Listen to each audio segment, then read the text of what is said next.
Bonjour à tous, chaleureuse bienvenue dans ce Magic Mirror pour le lancement de notre 18e édition des Imaginales. Alors, un petit retour en arrière, l'an dernier, le pays invité était le Canada, la thématique et les créatures. Nous avons remporté l'an dernier, et ça progresse tous les ans, un franc succès, puisque nous avons eu près de 40 000 visiteurs, 8 000 visiteurs aux conférences, personnes qui ont participé aux différentes conférences, qui est quand même assez impressionnant.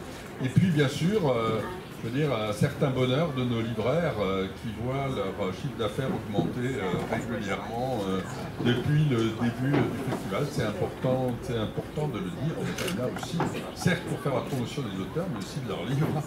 Et c'est donc important de le dire. Alors, un festival de plus en plus prisé, je disais, avec des conséquences, bien sûr, une saturation hôtelière sur le secteur. Et puis, un autre indice qui est un autre indicateur, en tous les cas, qui témoigne bien de l'ampleur que prend le festival. En 2014, nous avions 20 stands qui ont été loués ici dans le parc du Cours.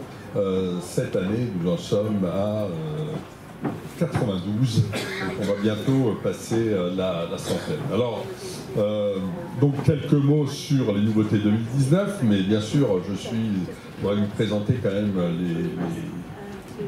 les deux personnes qui m'entourent.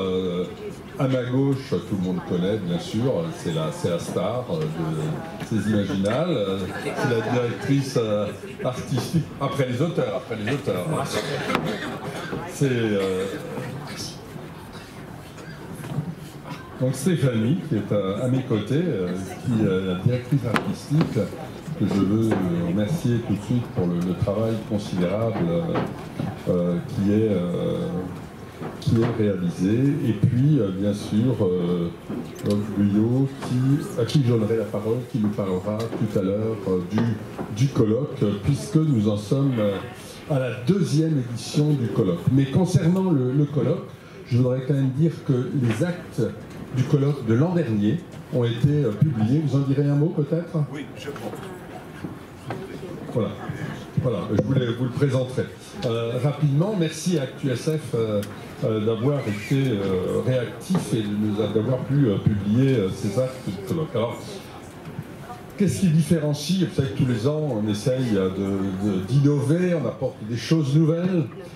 Cette année, une nouveauté, notamment, entre autres, c'est le prix Imaginal de la BD. Effectivement, alors ce prix sera attribué, je crois même que les auteurs seront présents, c'est à peu près certain, hein, c'est ça? L'un des auteurs sera présent, nous serons heureux de l'accueillir, bien sûr.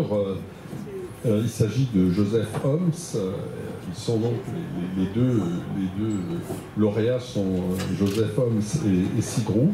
Et puis cette année, nous avons aussi le renforcement du pôle illustration BD, pas seulement un nouveau prix, mais aussi le renforcement du pôle avec près de 30 auteurs qui seront présents, et ça se passe tout près d'ici, à l'espace court. Concernant la BD, toujours, la BD qui sera pas mal mise en avant cette année, nous avons deux expos qui sont importantes. Rosinski Fantastique de Jules Verne à Torgal, c'est au musée départemental d'art ancien et d'art contemporain. Nous avons la présence parmi nous d'ailleurs aujourd'hui. Il se cache, il est au deuxième rang, mais on vous le montrera tout à l'heure. Merci de votre présence. Alors, et puis une autre expo que je vous recommande également, c'est Très Très Noir. On vous les recommande toutes d'ailleurs, hein, elles sont nombreuses. Mais concernant la BD, c'est Très Très Noir, c'est au musée de l'image avec l'image Franquin. Avec, c'est jamais eu, je crois, dans une expo, autant de dessins de Franquin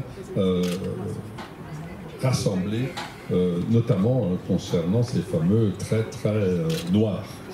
Et puis, autre nouveauté cette année, la fresque des Imaginales, elle permettra la confrontation de 4 étudiants de l'École nationale supérieure d'architecture de Nancy et de l'ESAL, mais on y reviendra peut-être.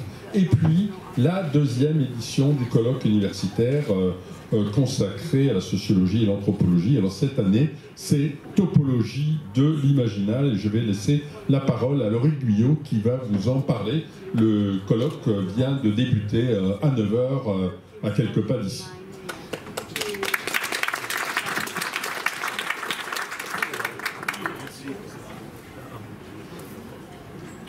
Essayez de le faire marcher en attendant. Oui. Merci Monsieur le maire. Juste quelques mots pour vous présenter, oui, en effet, ce recueil donc, qui est le...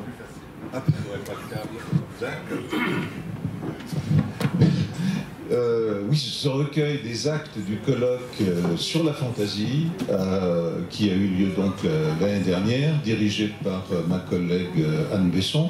Je vous rappelle pour ceux qui ne sont pas encore habitués au système des Imaginales que dorénavant, tous les ans, il y aura soit juste avant, soit pendant le festival un colloque universitaire. Ce colloque universitaire sera dédié à la première année à la fantaisie, la seconde année, ce qui est le cas ici, je prendrai la parole rapidement parce qu'on m'attend là-bas, un colloque plutôt anthropologique, plutôt sociologique, qui est donc dirigé par Georges Bertin et Messon. Messon, c'est moi. Et donc, la topologie de l'imaginal, il faut que j'explicite un petit peu un mot, j'espère en tout cas que ce terme un petit peu amphigorique vous donnera envie peut-être d'aller faire un tour chez nous, on est juste à côté. Image, imaginaire, imaginal, on croit tout connaître. Ce qu'on appelle ici imaginal, qui est un terme remarquable et tout à fait fédérateur, si j'en crois les chiffres chaque année qui ne cessent de croître, curieusement, en fin de compte, c'est plutôt les imaginaires dont on parle ici. Et je pense qu'il était temps, et c'est une très bonne idée de Georges Bertin, de parler d'un concept qu'on connaît beaucoup moins, qui est celui de l'imaginal, et qui a évidemment des passerelles avec les imaginaires, mais qui est tout de même un sujet un petit peu différent dans la mesure où un chercheur qui s'appelle Henri Corbin a dédié pratiquement toute son œuvre, disons, à la recherche d'une sagesse qu'on appellerait soufie pour aller vite, et disons une recherche circonscrite aux Orients mythiques. Donc c'est plutôt oriental, orientaliste, et cet imaginal imaginaire est plutôt teinté de mythes, plutôt teinté de croyances. Je ne suis pas de ceux qui font un distinguo définitif entre les imaginaires et l'imaginal. Je réserve ça à quelques initiés. Moi, je pense que nous avons toutes les possibilités de nous entendre. L'imaginal, c'est avant tout un lieu médian, un lieu intermédiaire qui est à la fois réel et irréel. Il est évident que cette même définition peut marcher aussi bien que pour beaucoup de lieux archétypaux de l'imaginaire, que ce soit l'île, la montagne, le lac, enfin on connaît tous ces archétypes par cœur. Alors ces archétypes dans l'imaginal sont un petit peu plus nimbés d'ésotérisme, de croyance, de spiritualité, mais en fin de compte, une fois encore, je ne pense pas que les différences soient énormes entre les deux. Vous avez si on parle de la quête du Graal, par exemple, eh bien, je pense qu'on peut très bien jouer de l'imaginaire et de l'imaginal. Même un Lovecraft, par exemple, je pense à la quête de Randolph Carter, peut très bien fonctionner des deux côtés aussi. On pourrait trouver dans le cinéma, évidemment, d'autres exemples, que ce soit bien sûr 2001 Odyssée de l'espace, ou Interstellar par exemple. Ce sont des films qui engagent une réflexion, quelquefois même une méditation. Je pense là que ces films, on pourra en trouver d'autres, sont justement à la frontière de l'imaginaire et de l'imaginal. Donc on va consacrer 2 jours à cette réflexion et j'espère que vous viendrez nombreux, ne serait-ce que pour en société briller. Vous ne connaissez pas l'imaginal? Je suis très surpris. En tout cas, je vous remercie et je m'excuse, je vais filer immédiatement. Merci beaucoup, Laurent Guillaume.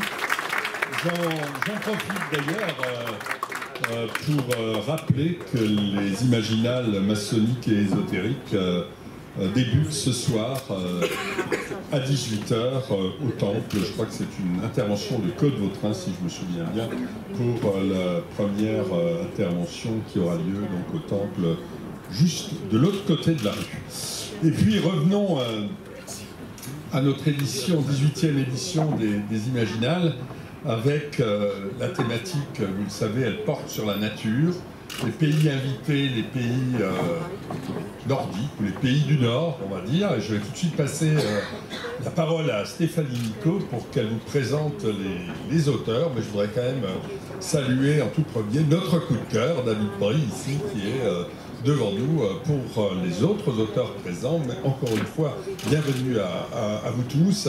Ils sont 180 à avoir été invités et ils seront plus de 300 présents aujourd'hui. Stéphanie, je vous passe la parole. Merci, monsieur le maire. Vous avez vu, on a donné la parole à un distingué universitaire et ami des Imaginales, que je connais de longue date, évidemment, Laurent Guillaume. Vous avez vu, on avait commencé l'année dernière, c'est-à-dire qu'on a des... Vous savez, des prix littéraires qui sont consacrés aux collégiens, aux lycéens, aux écoliers. Ça sera remis les collégiens et les lycéens aujourd'hui, aux écoliers demain. On a des universitaires avec des colloques qui se mettent en place, des actes de colloques, c'est-à-dire une réflexion. On part de l'école primaire jusqu'à l'université et évidemment on draine les familles. En fait, c'est ça le projet qu'on avait lorsque on en évoquait les prémices, monsieur le maire. Nous avions décidé de lancer, vous m'aviez fait l'honneur de me confier la direction artistique d'un festival, avant même d'avoir vraiment, sinon dans la littérature, fait mes preuves, donc je vous en remercie, c'est l'occasion de le dire. Et je crois qu'en tirant le bilan 18 ans après, avec plus de 40 000 visiteurs, on a fait le bon choix. Une ville a osé, ce que d'autres villes n'avaient pas osé, puisque ce projet était dans les larmes, mais il était déjà en route et proposé. Une ville a osé dire oui, c'est littérature, la fantastique, la science-fiction et la fantaisie qui est notre dominante. C'est une littérature d'aujourd'hui et de demain. C'est une littérature de grande qualité, c'est aussi une littérature populaire, et c'est pour ça que la ville d'Épinal va faire le pari de créer un grand festival. Ça pouvait paraître à l'époque très prétentieux. Aujourd'hui, on peut dire sans fausse modestie qu'à Épinal, on a un des grands festivals littéraires français. Et c'est aussi des structures comme le Centre national du livre, le CNL, qui en augmentant encore un peu cette année sa subvention, comme elle l'avait fait l'année dernière, et comme nous espérons qu'elle va continuer à nous accompagner l'année prochaine. Et puis donc, voilà, les promesses engagent, j'espère, aussi ceux qui les croient et ceux qui les disent. En tout cas, je pense que jusque-là, cet accompagnement a eu lieu, il n'y a pas de raison qu'il s'arrête. Tout ça nous dit que l'imaginaire aujourd'hui, c'était le bon choix, la littérature qui apporte, et vous en êtes les auteurs ici présents, les représentants. Le maire a salué David Brie, le coup de cœur du festival. C'est ça qu'on fait aussi chaque année, on choisit un auteur de langue française, français ou des pays francophones, Belgique, Suisse, etc., pour mettre en avant un écrivain dont on a déjà repéré le talent, mais que le très grand public ne connaît pas encore, ou du moins suffisamment, et donc on essaie de lui donner une sorte de tremplin d'appui. C'est tout le mal qu'on souhaite à David Brie, qui est une des très belles écritures et des très belles signatures d'imaginaire aujourd'hui en France, mais on aura l'occasion de le découvrir dans beaucoup de débats, puisqu'il est le coup de cœur du festival. Mais le thème nature nous a amené assez facilement à dire, tiens, si on invitait un pays nordique. Et puis en regardant, on s'est rendu compte que peut-être pour la première fois, ce qui était intéressant, rien n'empêchera d'inviter un de ces pays à tour de rôle dans les années à venir. Rien ne nous empêchait d'inviter cette fois-ci plusieurs pays, ces pays du Nord, ces pays du froid, ces pays d'un imaginaire différent mais néanmoins universel, que sont la Finlande, représentée ici par Johanna Sinisalo, qui est une des très grandes signatures de la littérature européenne, bien au-delà même des étiquettes. C'est aussi le cas de deux plus jeunes autrices de grand talent qui nous viennent d'Islande. D'abord Hildur Knusdottir, que je salue ici. J'ai découvert tout simplement l'autrice un peu par hasard, en cherchant qui je pourrais inviter. Je suis tombé sur ses romans, plutôt destinés à la jeunesse. C'est donc Dernier hiver et Sanglant hiver, c'est un diptyque. On racontera évidemment dans les cafés littéraires un petit peu, on vous donnera une idée de ce que c'est. Mais c'est aussi une Islande isolée, une Islande envahie, une Islande menacée, et un groupe de personnages qui essaient de s'en sortir. Évidemment, il y a à la fois tous l'Islande, et il y a à la fois tout l'universalisme de la peur face à une menace qui nous dépasse, en tout cas au début du roman. Et ce sont des livres parus il y a quelques années, c'est-à-dire qu'ici on ne se refuse rien. On a évidemment un festival qui suit l'actualité, on a les livres qui viennent de sortir, mais on a aussi des livres qui sont sortis il y a 1, 2, 3 ans, parce qu'on a un coup de cœur pour des livres, on a un coup de cœur pour des écrivains, et c'était le cas pour Hildur Knusdottir.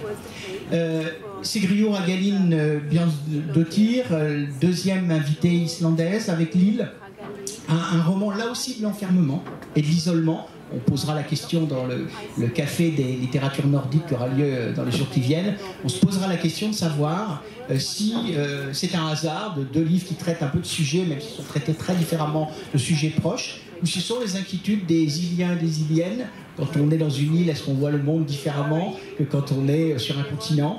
Est-ce que c'est une inquiétude spécifique liée à l'histoire de l'Islande que vous nous proposez aujourd'hui, ou est-ce que c'est de façon plus universelle? Peut-être les deux, vous nous le direz. Est-ce qu'il s'agit donc d'une inquiétude un petit peu générale sur la planète? Où allons-nous, à défaut de se poser la question, d'où venons-nous? Ça, nous le savons relativement. Voilà, deuxième autrice islandaise après l'autrice finlandaise, et évidemment, à tout seigneur, tout honneur, Anders Fager, qui est une aussi très belle signature de la littérature européenne et de la littérature suédoise, troisième pays. Là aussi, deux romans qui sont parus chez un éditeur qui n'est pas un éditeur spécialisé dans les domaines de l'imaginaire, mais qui en publie beaucoup, simplement parce qu'ils aiment les bons livres et qu'ils ne se posent pas la question des étiquettes. Ça aussi, c'est en train de changer en France. Donc, Les Furies de Boras et La Reine en jaune, dont je rappelle qu'il faisait partie des 5 livres nominés aux précédentes Imaginales, ce qui est dire à quel point le talent d'Anders Fager nous a frappé. Ces 2 livres ont été réédités chez Pocket, en poche, donc encore économiquement plus accessible.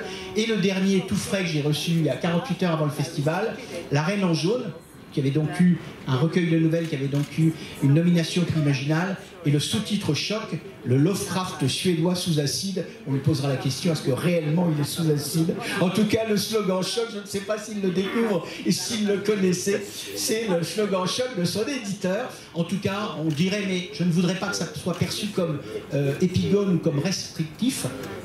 En tout cas, c'est certainement, on pourrait dire, le Lovecraft du 21e siècle, qui est à la fois de dire qu'il en a tout le talent, et ça n'est pas rien, et à la fois qu'il en est évidemment différent, puisque c'est à partir des problématiques et des traitements du 21e siècle qu'Anders Fager écrit, y compris dans un pays, les gens qui viennent d'ailleurs, comment ils retournent vers leurs racines, surtout quand c'est une famille de vampires, vous découvrirez l'histoire absolument abominable et drôle à la fois dans La Reine en jaune. Voilà l'ensemble de ces auteurs et de ce roman. On va leur donner brièvement la parole pour nous dire un mot.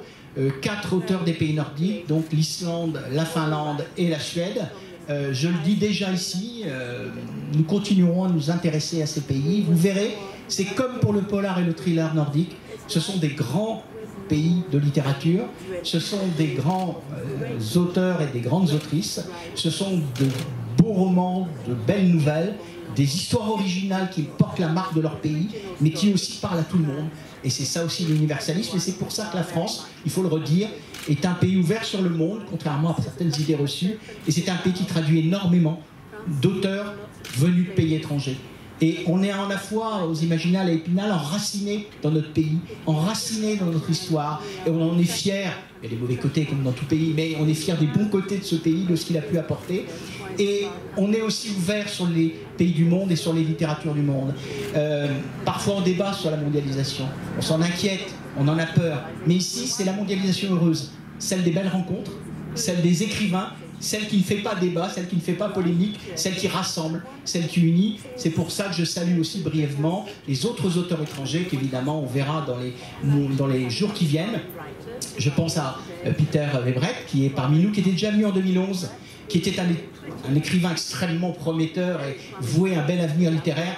Ça s'est confirmé, on n'avait pas tort de miser sur lui en l'invitant. C'est aujourd'hui une des grandes stars de la fantaisie américaine. Il nous revient 8 ans plus tard avec une autorité encore littéraire supplémentaire. Je suis extrêmement heureuse qu'il ait accepté aujourd'hui à nouveau notre invitation. Et puis Sam G. Miller, aussi auteur américain, vous le découvrirez, c'est la nouvelle coqueluche de la littérature de science-fiction américaine. Il parle de l'île, de l'isolement. Tiens, à nouveau, un thème, on mixera avec parfois les thèmes des pays du Nord. C'est d'après la catastrophe climatique. Vous n'avez pas réussi, monsieur le maire, à l'éviter. Donc dans 2 siècles, c'est fait évidemment pour vous alerter encore plus, vous l'avez bien compris. Je trouve votre pessimisme, mais bon, ça veut dire qu'on a beaucoup à se mobiliser.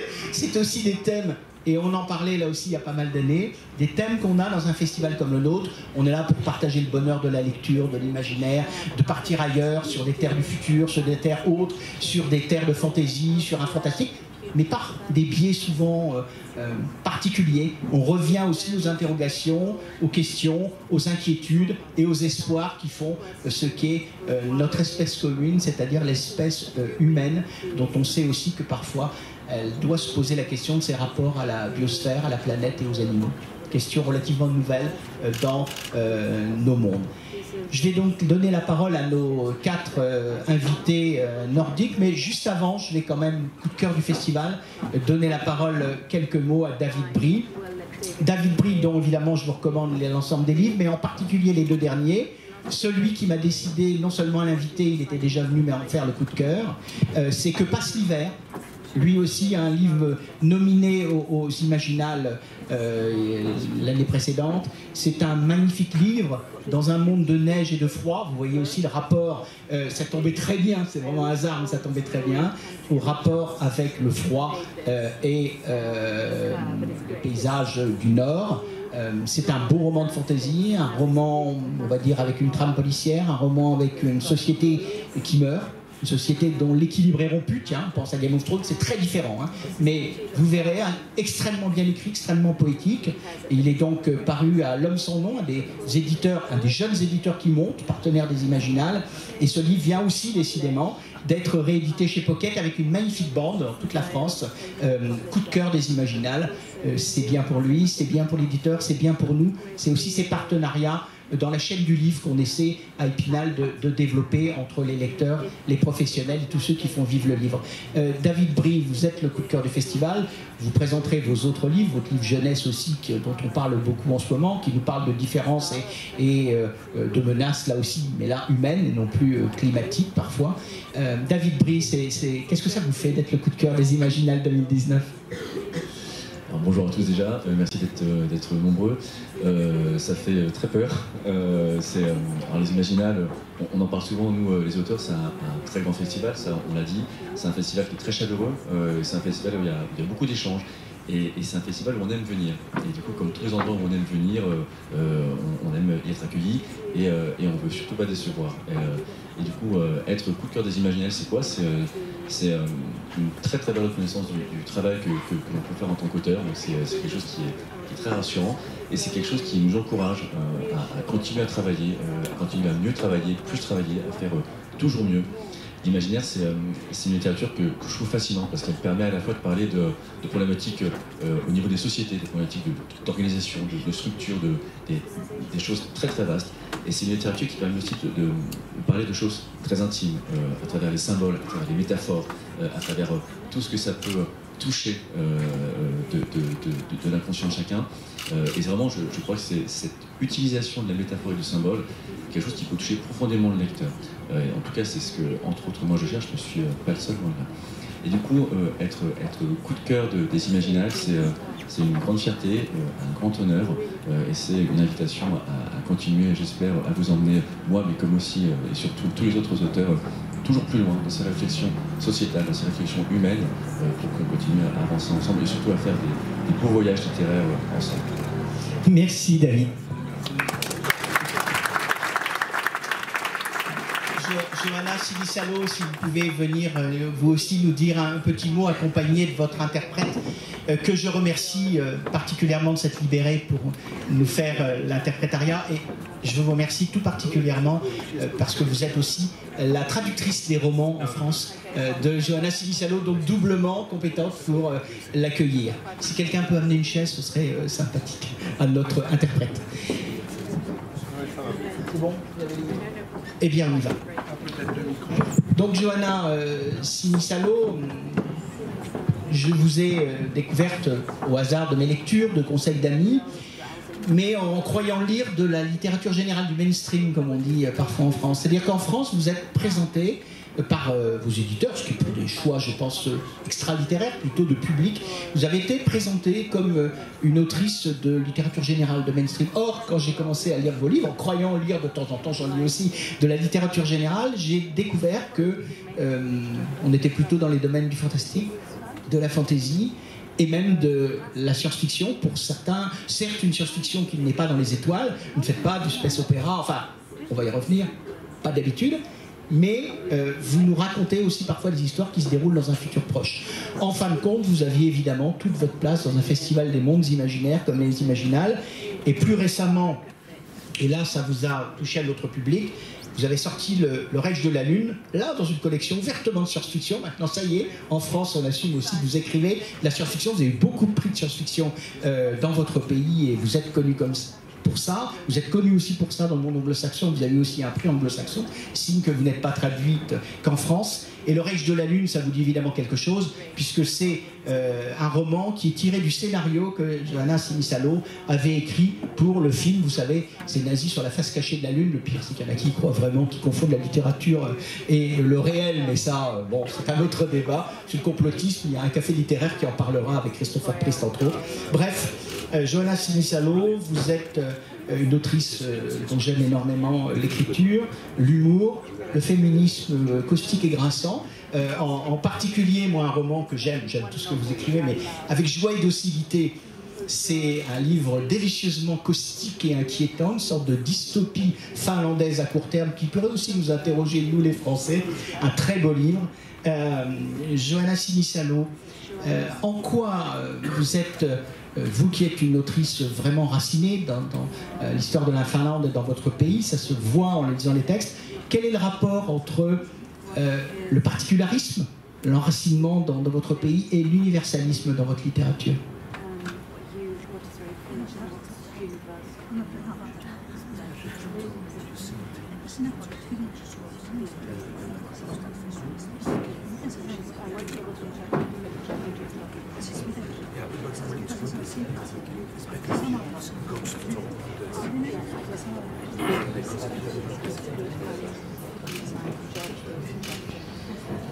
Mun mielestäni on hyvin tärkeää kyetä erottumaan maailmanmarkkinoilla esimerkiksi anglosaksisesta kirjallisuudesta. Ja mun suomalaisuuteni on siinä ehdottomasti etu. Mä voin kirjoittaa universaaleista asioista, jotka koskettaa kaikkia, mutta samaan aikaan olla ikään kuin hiukan eksoottinen, koska tarinani ovat hyvin pohjoisia ja käyttävät hyväkseen pohjoisen erikoislaatuisuutta. Oui, je pense qu'il est très important de pouvoir se démarquer par rapport à la littérature anglo-saxonne, par exemple, dans le monde. Et c'est pour ça que je tiens beaucoup à cet enracinement dans la Finlande et dans mon pays natal, donc, qui me permet à la fois donc, de parler de choses très locales et donc de me distinguer de cette façon, tout en m'inscrivant effectivement dans une littérature mondiale. Je citais, alors bon, j'ai cité rapidement cette adaptation donc, de ce film qui vous donne aussi, pour ceux qui ne vous connaissaient pas encore, parce que vous êtes paru dans des collections de littérature générale, une notoriété nouvelle qui j'espère va les amener à découvrir vos autres romans. Je parlais d'un livre un peu ancien, mais que vraiment j'ai lu il y a seulement un an, que j'ai énormément aimé, avec joie et docilité. C'est l'histoire d'un couple, c'est l'histoire d'une Finlande dystopique, d'un futur proche, et on y trouve un statut où il y a deux types de femmes. Il n'y a qu'un type d'homme, rassurez-vous, c'est simple, mais il n'y a qu'un seul type de femme. Il y a les Morlocks, si je me rappelle bien, qui sont ces femmes un peu rebelles, un peu indépendantes, enfin bref, qui voudraient exister, égalité avec les hommes, il y a parfois de ces prétentions. Et Ces femmes, évidemment, sont stérilisées, c'est une dystopie, je vous l'avais dit, et on les a à l'œil parce qu'elles représentent un danger. Et puis il y a les gentilles femmes, telles qu'on les souhaite. Je rappelle que parfois, dans d'autres pays comme les États-Unis, il y a quelques dizaines d'années, les épouses récalcitrantes étaient lobotomisées pour être beaucoup plus soumises après. C'est des horreurs qu'on découvre seulement maintenant, depuis quelques années. Donc là aussi, universalisme et particularisme. Et vous imaginez que ces femmes dociles, elles, sont les épouses rêvées. Et là, vous nous décrivez justement de ces personne qui est une femme qui a à la fois ce charme qu'on imagine, etc., qu'on attend, en tout cas certains hommes attendent, on peut comprendre parfois, et une femme indépendante, c'est très ennuyeux. Et donc elle est dangereuse, voilà votre univers. Pourquoi, dans vos romans de science-fiction à court terme, de dystopie, insistez-vous avec cet humour caustique et grinçant sur les inégalités des sexes et sur le fait que pour un certain nombre d'hommes, pas tous heureusement, un certain nombre d'hommes, une femme qui a à la fois du charme et de l'indépendance est un problème. Eli tuosta arvoitimesta enimmäkseen, niin miksi sinä käytät sellaisista naisista, jotka ovat itsenäisiä ja seksikäisiä, mutta kun puhut siitä, miksi sä luulet, tai miksi puhut tästä, miksi sä aina kuvaat miehiä, jotka eivät siellä tällaisia naisia?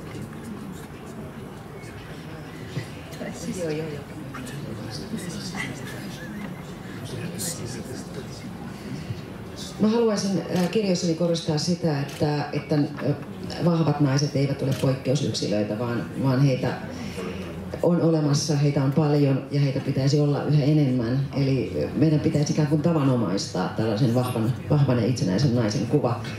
Ja varmaankin ehkä kirjoissani miehet suhtautuvat näihin negatiivisesti, koska meillä on vielä paljon parannettavaa tasa-arvoalueella. Ja erityisesti sen takia, että ihan aivan voisi sanoa globaalisti, niin naisen asema eri maissa on alkanut ottaa huolestuttavasti takapakkiin.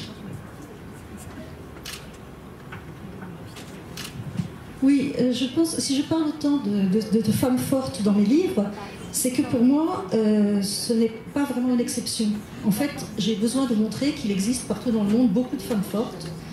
Mais en même temps, si beaucoup d'hommes ont cette image négative de ces femmes indépendantes, c'est que malheureusement, il reste encore énormément à faire dans le monde sur ce sujet-là, c'est-à-dire sur l'égalité entre les sexes. Et je constate aussi, à mon grand regret, qu'en ce moment, partout dans le monde, il y a un grand retour en arrière sur cette question. Merci Johanna Cisello, on va évidemment avoir tout le temps dans ces jours de vous écouter, de vous poser des questions. Nos modérateurs seront ravis de permettre au public de vous découvrir. Anders Fager, si vous voulez bien prendre un petit moment. Merci. Je remercie beaucoup notre interprète. Ça sera de l'anglais, non pas du suédois. On a eu un petit souci avec la traductrice qu'on avait envisagé, qui a eu un petit souci de santé, qui n'a pas pu se libérer. J'espère que la prochaine fois, parce que vous reviendrez, Anders Fager, nous aurons, malgré tout le talent de Claudine, nous aurons une interprète de votre langue natale, mais vous parlez un anglais courant, donc ça va fonctionner très bien. Anders Fager, je l'ai bien sûr dit tout à l'heure, alors le frère suédois sous acide, c'est assez drôle, il faut le reconnaître, c'est l'humour. Est-ce que ça correspond bien à votre forme d'humour, le slogan un peu provocateur de votre éditeur de poche?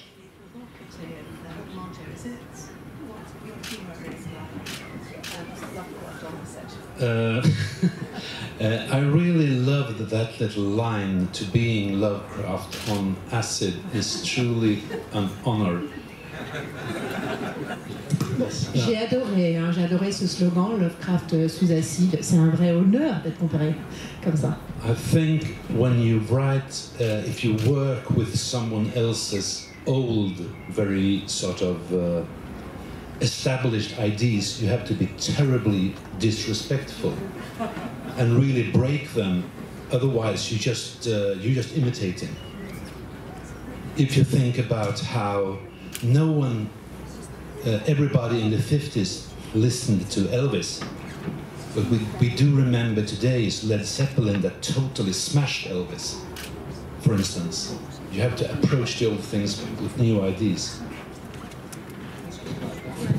Alors, en fait, quand on travaille avec des idées qui existent déjà, des idées déjà établies, il faut manquer de respect. Il faut briser tout ça. Parce que sinon, c'est juste de l'imitation. Prenez les années 50, tout le monde adorait Elvis, tout le monde écoutait Elvis. Mais après, Led Zeppelin est arrivé et il a tout cassé. C'est ça l'idée. Ben voilà, vous allez voir les textes d'Anders Fager, ça va vous bousculer, vous allez voir, c'est vraiment une littérature tout à fait géniale. Je sais que certains préfèrent les romans nouvelles, mais vous allez voir des nouvelles comme ça, vous allez en demander, vous allez vraiment plonger. J'insiste, si le livre a été immédiatement nominé aux Imaginales, c'est que notre jury qui découvrait Anders Fager a tout de suite été intéressé par la qualité de son travail. Deuxième question, justement, qui recoupe celle que j'ai commencé à poser à nos auteurs nordiques. Qu'est-ce qui fait l'universalisme? C'est-à-dire que, moi j'ai employé un terme moins chic-choc, mais Lovecraft du 21e siècle, c'est-à-dire vous n'êtes pas Lovecraft, vous apportez bien sûr autre chose, même si vous inscrivez dans une lignée comme le font aujourd'hui tous les écrivains. Quelle est la place de l'inscription dans cette tradition d'une fantaisie horrifique et l'implantation, l'enracinement dans la Suède, parce qu'évidemment j'ai bien vu que vos personnages, même quand ils sont d'origine étrangère, ils sont profondément suédois. En tout cas, c'est ce que j'ai ressenti.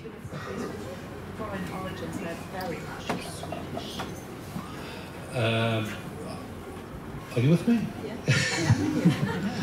I think my drive here is the very childish notion of what if there are goblins living in the park or on Åkre in the river or something, and it has been like that since I was 5 or 10. I grew up in very bleak Sweden in the 70s. We were sort of a bit isolated from the rest of the world.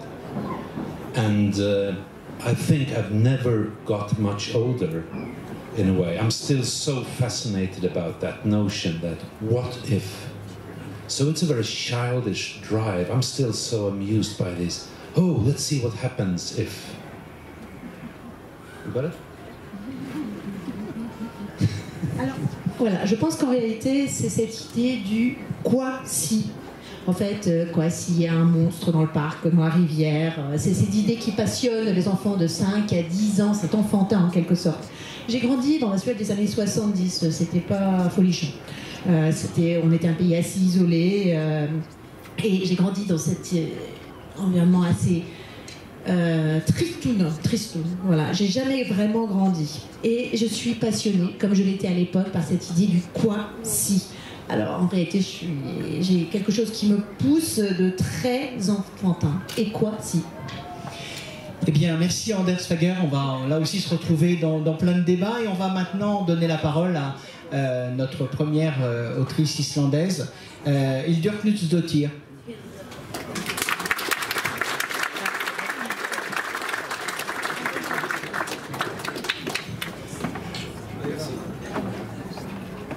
Eric Bouri, qui nous fait l'amitié d'interpréter nos deux autrices islandaises, dont Hildur Knudsendottir. Alors, d'abord... Je tiens juste à préciser que moi j'ai traduit le livre de la seconde auteure islandaise, mais pas le premier. Absolument. Enfin, pas la première auteure islandaise, parce que c'est mon collègue et ami Jean-Christophe Salin qui a traduit ses livres. Tout à fait. Et comme il n'est pas là, je traduis ses propos. Absolument. Un grand merci donc, parce que voilà, on n'a pas pu le faire pour les 3 langues, mais pour 2 d'entre elles déjà cette année, on va continuer à le faire.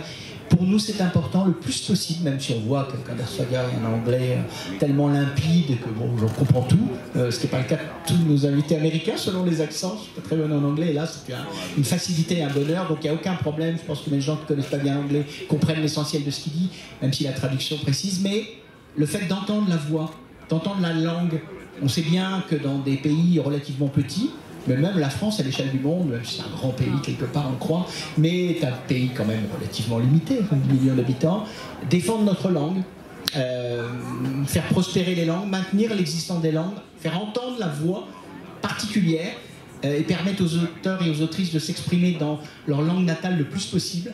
En tout cas, c'est ce qu'on essaie de faire et qu'on va développer aux Imaginales, même si c'est pas toujours facile, parce qu'il n'y a pas de temps d'interprètes et de traducteurs qui à la fois interprètent et à la fois connaissent un minimum l'imaginaire de ces auteurs.